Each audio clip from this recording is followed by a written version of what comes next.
You're listening to the Murphology Podcast.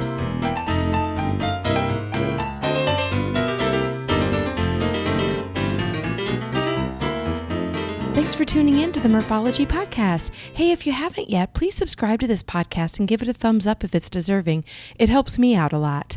Anyway, aka Murph here to share interviews about biking experiences from cyclists who have pedaled to places all over. Each week, we will get to know new people and explore new destinations to ride your bike. As you listen to these adventures, you may wonder, why haven't I done that yet? Today, meet Ray George. Ray founded the Ohio Gravel Grinders.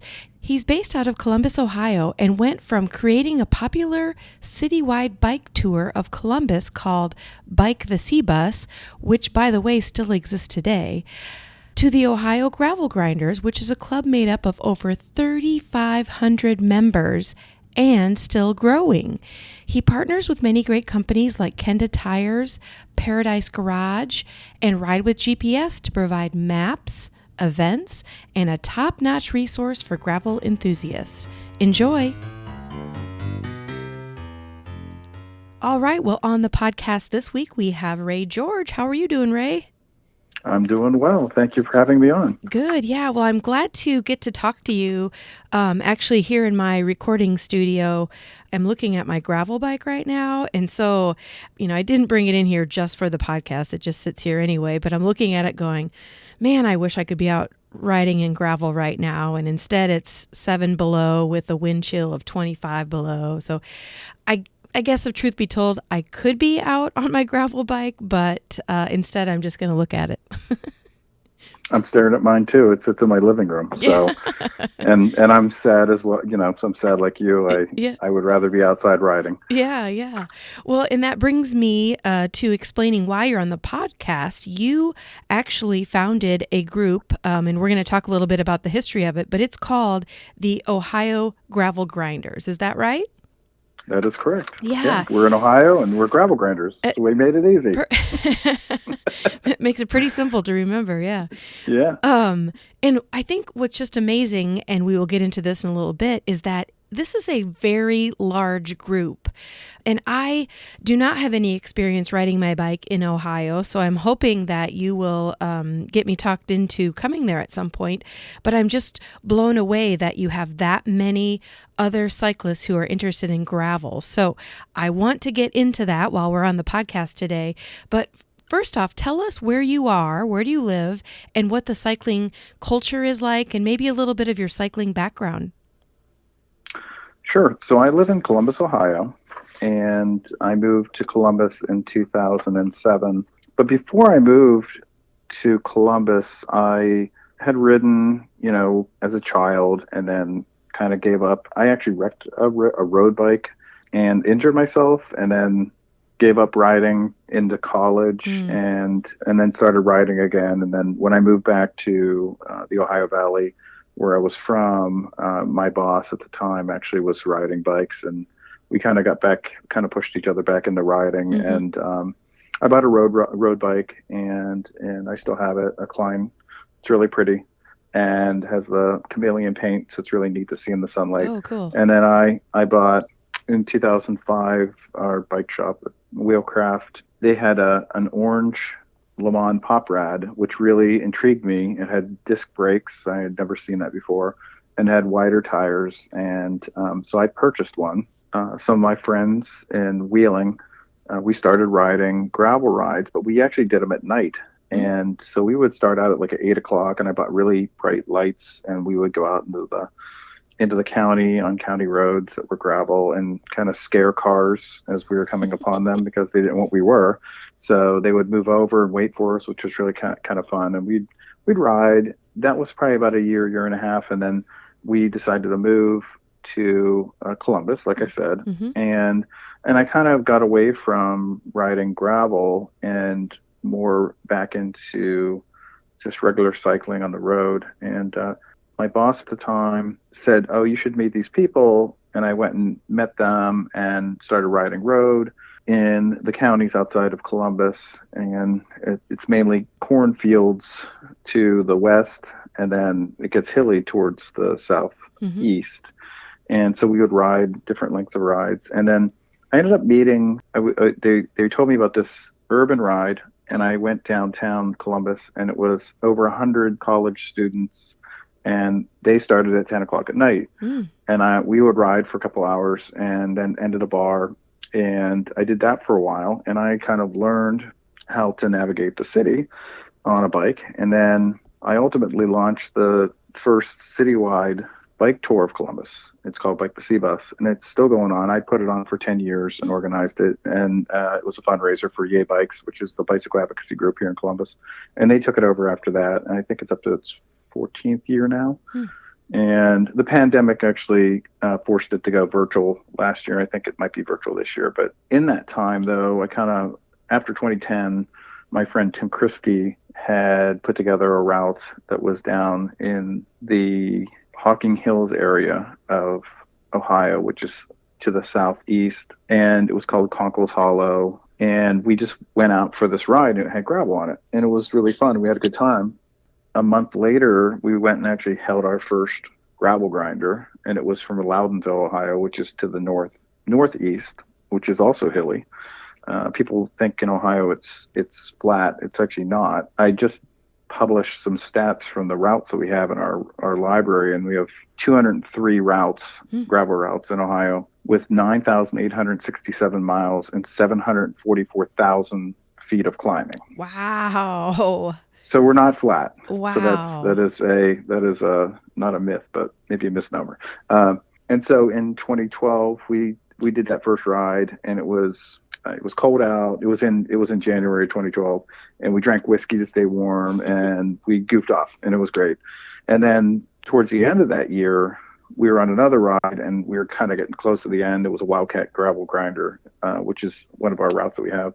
And again, Tim Christie actually had routed it. He did a lot of the early routes, and we were riding back, and I said, we should actually create a Facebook group and kind of get more people involved and draw more people into this, because, we had like a group of probably 10 to 20 people, and it's fun, and let's, get more people involved. Right. So I launched the Facebook group, which kind of became the official group that we have. And as of today, we're over 3,500 members in that group. That's just mind-blowing to me.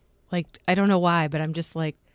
It is big. It's probably one of the larger gravel grinder groups I could find. I found one that Shimano puts on and organizes that may have close to 10,000 people in.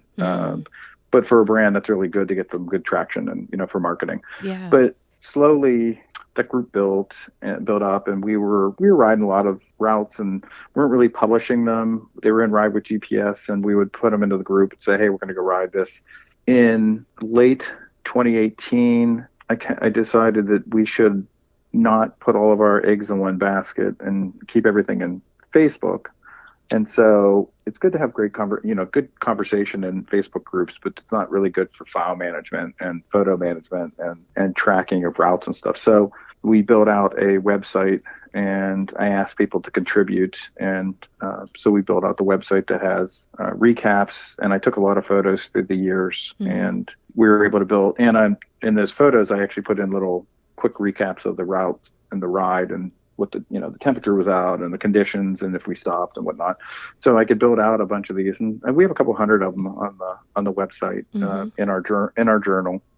And it's a well-developed website. I spent some time on it. I'm really impressed with all that you offer people. And I didn't notice that it was a membership type website. It was more of anybody can go there and kind of check out what you've done and what you do. Yeah, it was, even though we have like our membership of Facebook group, it's not really a membership. And we just really wanted to create a resource for anybody around the world who stumbled upon the site and would come to Ohio and ride gravel. And we are very lucky. Kenda Tires is located here in Columbus, and we ride bikes with those guys, and we asked them if they would support us financially, and so they underwrite the website. The website is underwritten by Kenda Tires, and they're covering it for another couple years, and we'll hope that they continue on. We're really happy with their support, and they're happy with what we do to promote them.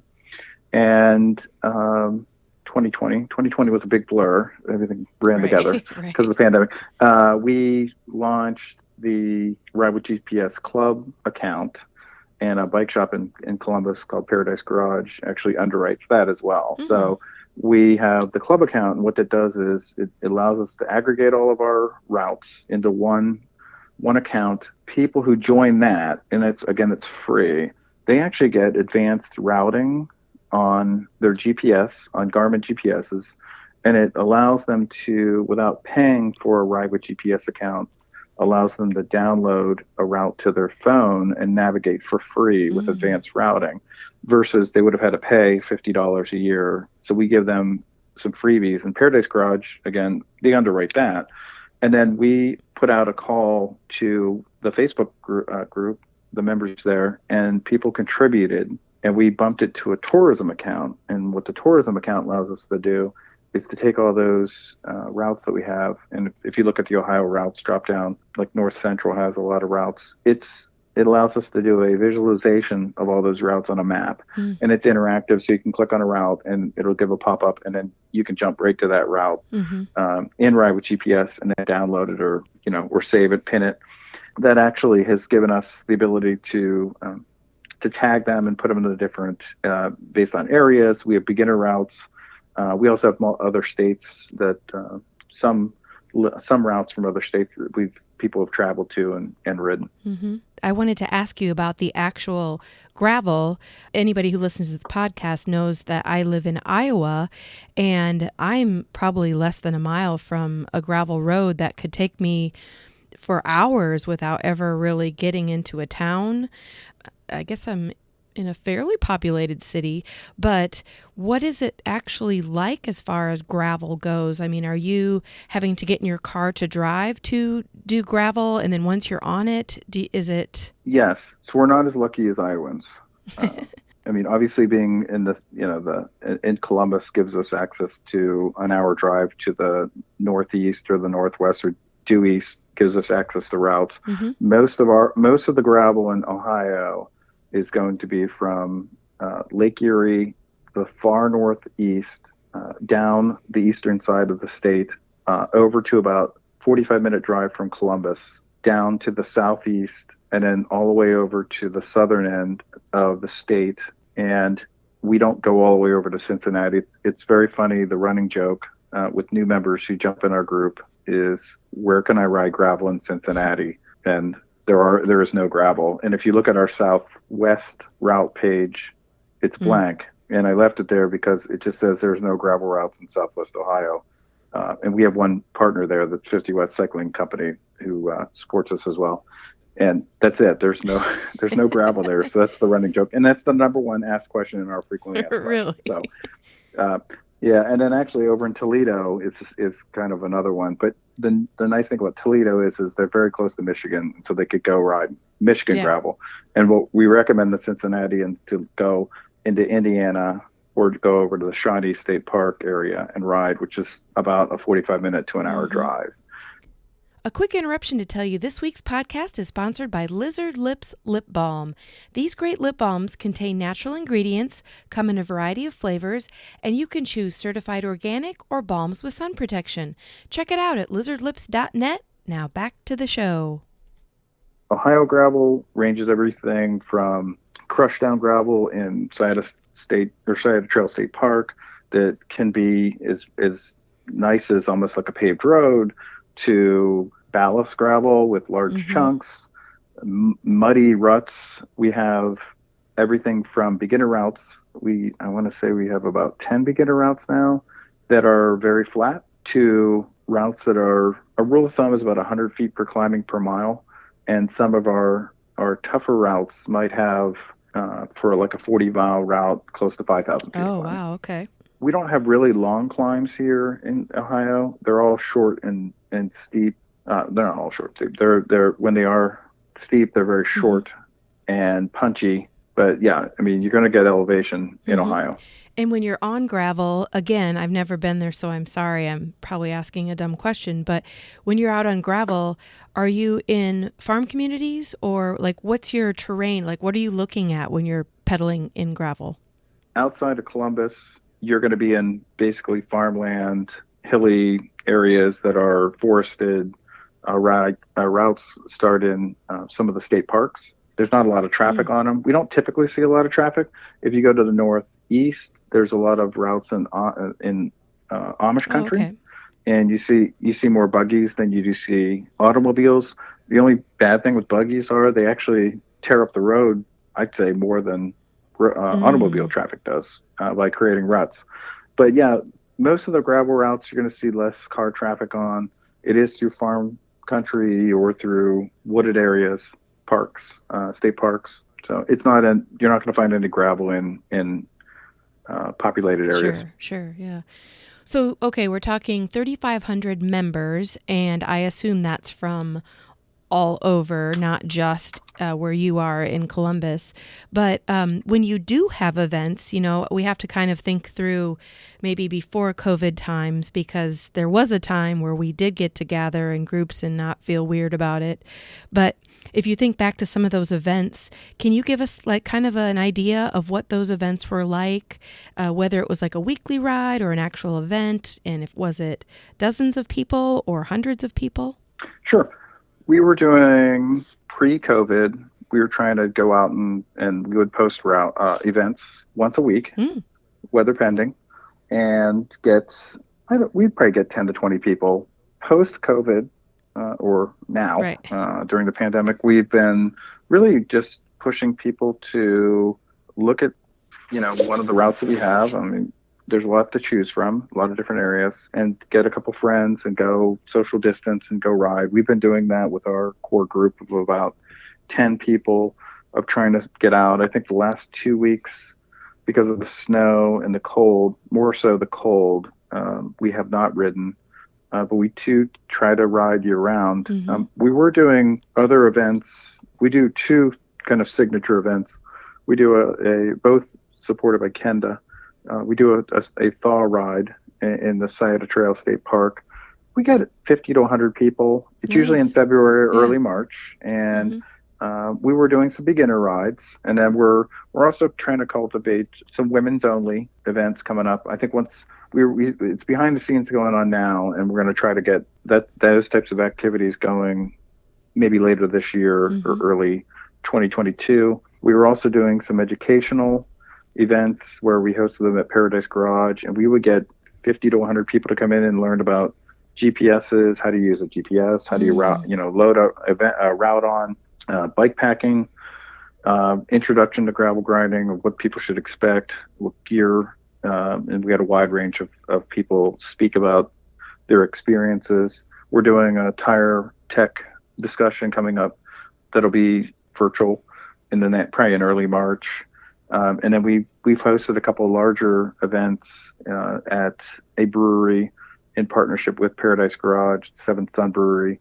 They have a large event space, and we had, I think, close to 175 people for one of the discussions. And part of it was we talked about the Ohio Gravel Race Series, which has 8 races, and of course, most of them were canceled or postponed last year, Mm-hmm. and they're trying to get back up and running this year. And so that's a pretty big draw to the group. We started hosting it last year to have all that race information on it. There's a Jay who actually puts on the Black Fork Gravel Grinder. He is the organizer of that race series, and he does a great job on that. And the Black Fork Gravel Grinder is a great race through the Mohican State Park area, and it's very hilly there, and it has some really great climbs, and the road conditions can change depending on the weather. So, Well, I'm just floored by you have totally nailed the sense of community as far as people who love gravel or bike packing or just, being outside on their bicycle, and so many things that you're offering these people for free or donation based. But how do you think that got to be like that community sense? I think gravel has gained in popularity within cycling because of, at least from what I've heard from people showing up for rides, was that doing traditional road riding, has become more dangerous with distracted driving, and people have been looking for a challenge, something different than road riding, and gravel with the possibility of seeing one car on a ride or a couple cars on a ride, and usually you can hear them or see them from dust. Mm-hmm. It's not like you're surprised to have somebody coming up on you and overtaking you without some notice.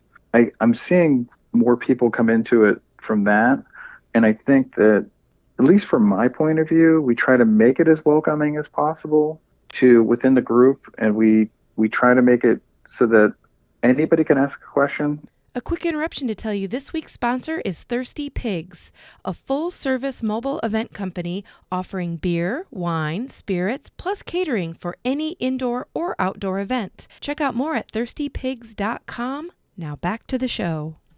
When I started this as a Facebook group, we really wanted everybody to be accepted within it, man, woman, young, old, new, seasoned, veteran, and to have some respect for each other and not talk down to people. Because when I did road riding, I was turned off personally by experiences where I would go to a Wednesday night Worlds or whatever they called them, and I get dropped and I'd be like, I'm out in the middle of the nowhere, and it's like, where is everybody? Sure. And it's like, that's not to me, that was never an experience that I got excited about. It didn't inspire me to go ride faster to be able to keep up with them. Mm-hmm. And maybe I don't know, maybe that's the wrong thing. But for me, I like to go out and ride, and it's a relaxed pace, and we're out to see things. We stop and make coffee sometimes and eat lunch, and some people want to ride as fast as possible, and I say more power to them.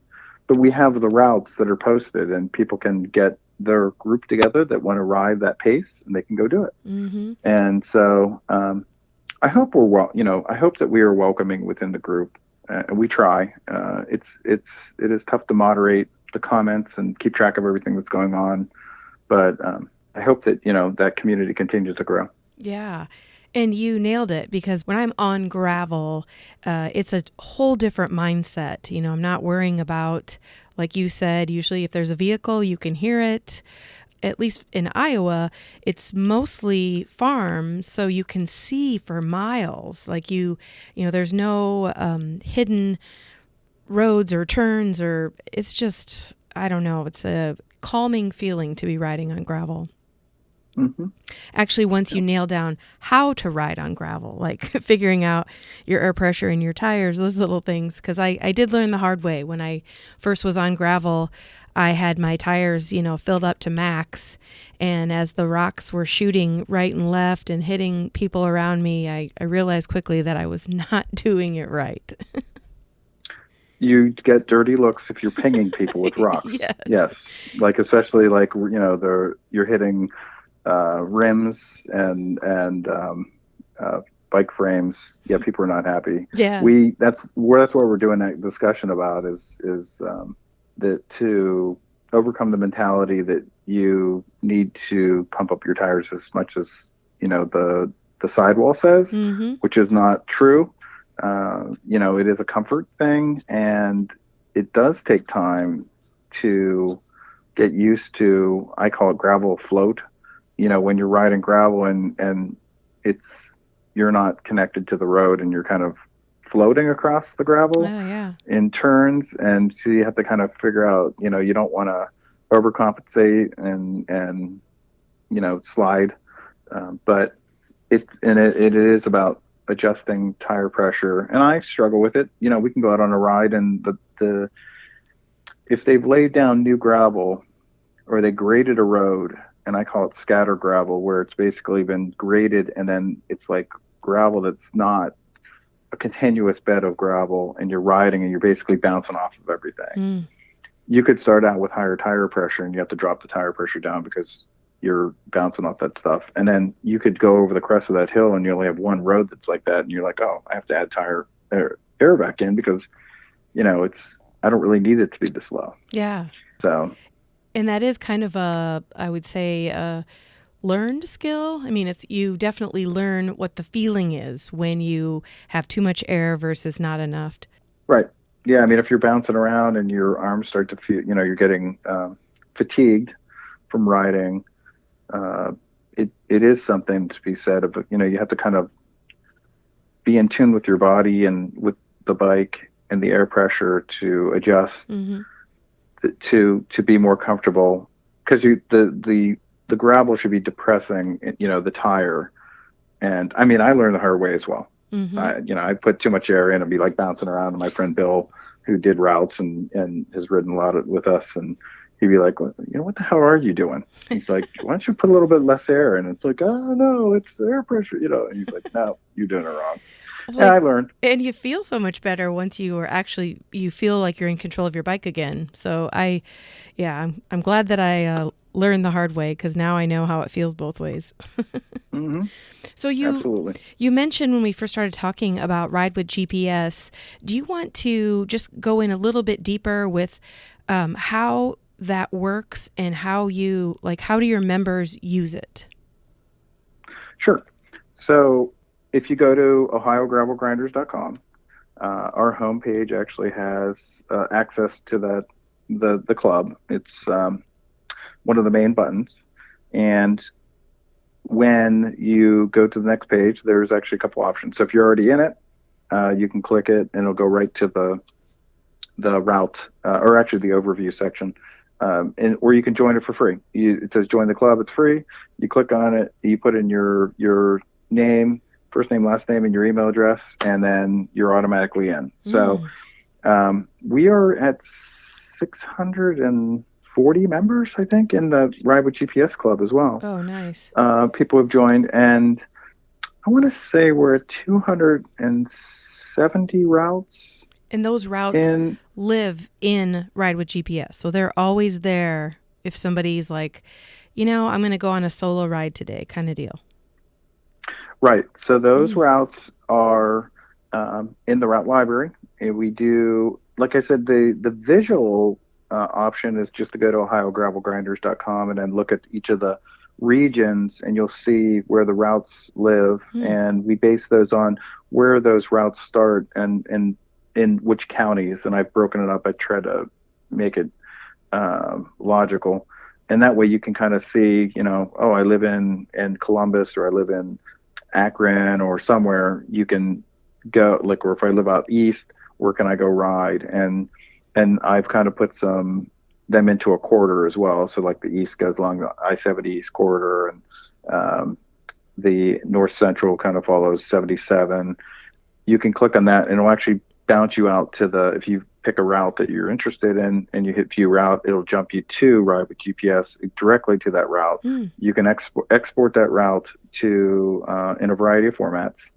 Fit, I think, is the format that most people are using these days for Garmin. At least that's what I use on my Garmin. And it gives you the stats. I just picked one here: Skull Fork gravel, 60 miles, 5,700 feet of climbing, max grade of 11.7.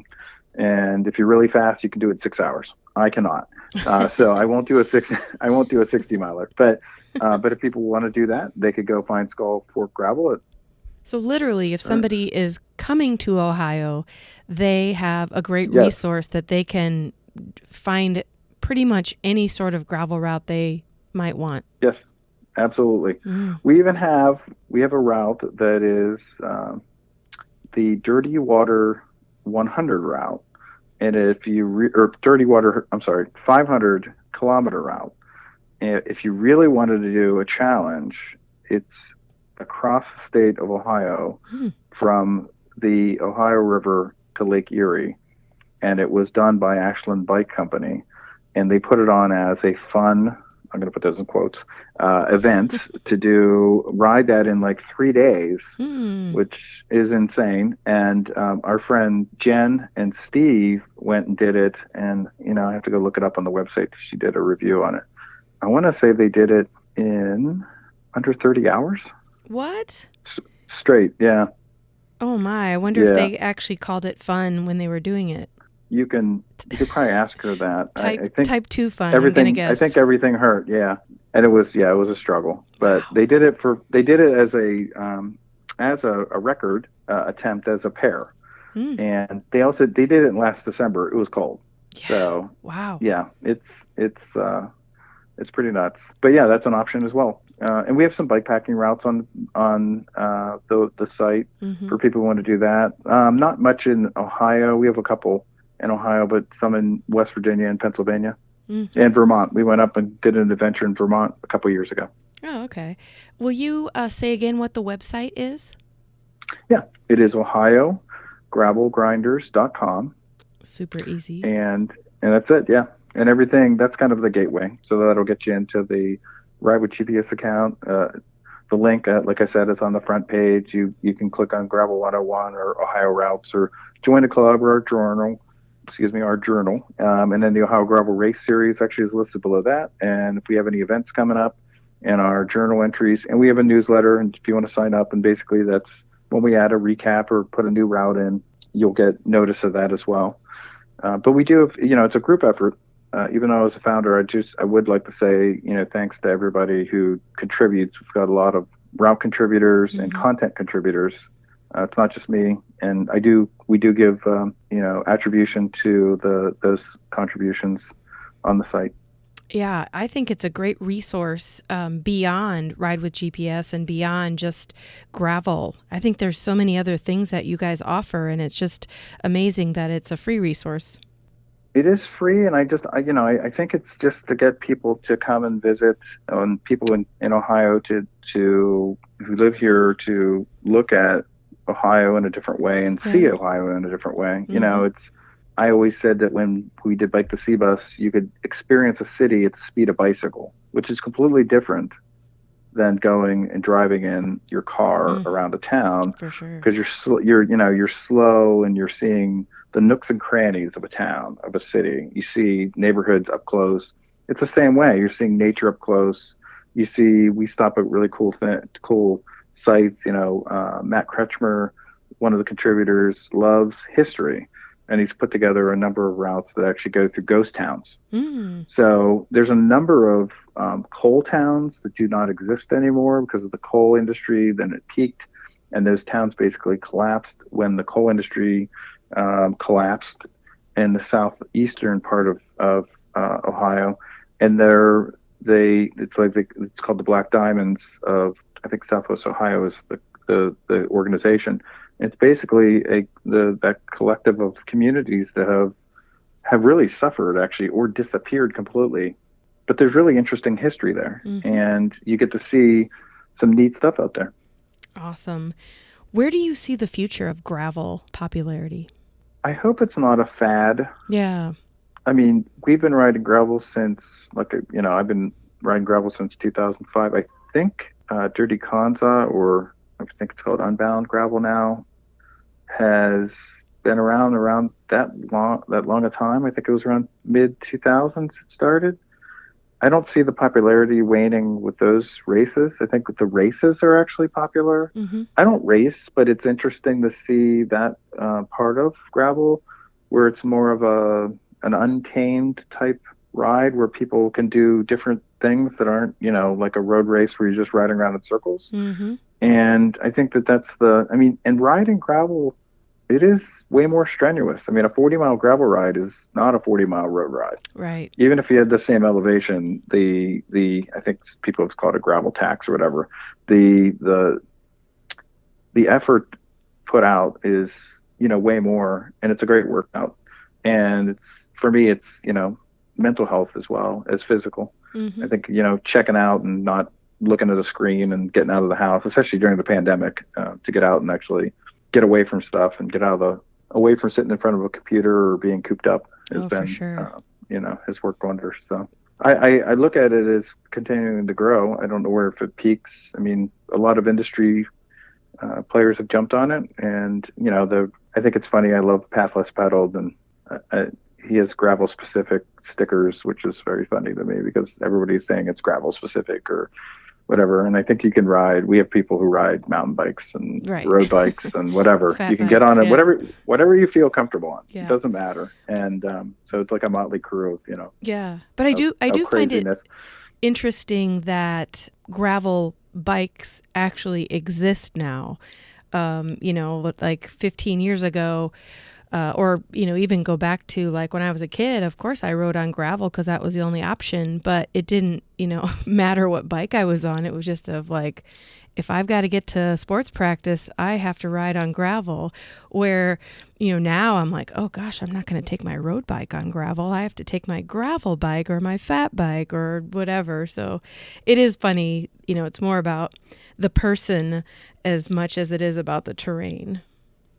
It is, but I mean, I think it's a natural progression. I mean, look at Yeah. how mountain bikes started. I mean, people took, cruiser bikes and went, we're going to go up on the mountain in California and ride Right. down it, and then we're going to try to break it or, how can we make it better? And that was how mountain bikes were born. And it becomes, I hate to say, it is a cliche, but it becomes specific of something that's more capable of riding that more comfortably. Yeah. I ride a Fargo. I like a wider tire. I think that, a lot of discussion I see in the group, people will say, well, you don't need a tire wider than whatever. And it's like, I would never say that to somebody because I ride a 2.2 inch wide tire and I'm perfectly happy. I'm not going 20 miles an hour. I don't average 20 miles an hour. I average around 11, Right. And I'm perfectly happy with that. And if that's what people are happy with, I say more power to them. And I think that that's where people need to be. It's, when riding gravel, it's whatever you want to do. Yeah. And comfort level, exactly what you said. I mean, if someone's more comfortable on a fat tire bike because the tires are really big, then at least high five that they're out there doing it. I've actually been dropped on climbs on people who ride fat bikes. They're way stronger than me. Yeah. I can't speak for other groups. In our group, like I said, some of my first experience in group riding were being dropped and left out in the middle of nowhere. And I actually abhor that. When we ride, if there's a flat, if there's a mechanical, we stop, we help fix it. If it's completely destroyed, we go and get a car and pick that person up and make sure that they're going to get back to their car. And I just think that actually helps build that sense of community and make sure that people know that they're actually not going to be left behind. And we get a lot of comments like that. Well, I thought you guys were just going to like ride off. And it's like, no, we're not like that. That's awesome. I got to give you a high five through the phone that the Ohio Gravel Grinders group just sounds really, really amazing from beginning to current times. Well, thank you. It takes work. And, one fun things that we're doing because of the pandemic is, and this is a Matt Kretschmer creation, is we're doing gravel bingo this year. Oh. And he created gravel bingo cards, and there are things that you should go do. It's on our website. It's under events, and it says gravel bingo, and you can see the card. And what we were trying to do is get people to go to the bike shops and actually purchase some stuff, and they'll give you a card. There's 4 shops around Ohio that are participating. Maybe it'll be more next year. And but it's cool stuff. Ride by a fire tower. Like, you can get an idea of some of the things you'd experience. Get chased by a loose dog, which every cyclist has. Spot a bald eagle. We have a very famous donkey who is on our routes. His name is Donkey, and he brays and throws a fit when cyclists show up because we give him carrots, and he loves it, and we love him. He's so cool. Yeah. That's great. So there's neat things to see. I mean, that's the stuff that I like, is you get to see cool stuff when you're out riding. Yeah. Oh, yeah. I am so looking forward to, I don't mind the snow, but the super cold weather is a little bit hard to not be outside and to be on an indoor trainer. But I am so looking forward to warmer weather when we can get out and bike on any sort of terrain. Yeah. And the invitation is open if you, when the pandemic is over, if you want to come out, we'll gladly take you out on some of our routes and go for a ride. Yeah, check out what's going on there in Ohio. So OhioGravelGrinders.com is the website. And Ray, I am so thankful that you were able to get on the podcast with us today. Well, I appreciate having me on and kind of evangelizing about Ohio gravel. Awesome. Well, thank you. Thank you. That's it for this week. Thanks, Ray, for sharing about the Ohio Gravel Grinders. Be sure to check out their website, www.ohiogravelgrinders.com. It is a spectacular resource for all things gravel in Ohio. And if you're looking to start your own club, this is the website to strive to be like. And of course, if you're into gravel racing, check out the Ohio Gravel Race Series. Details are on the Ohio Gravel Grinders website.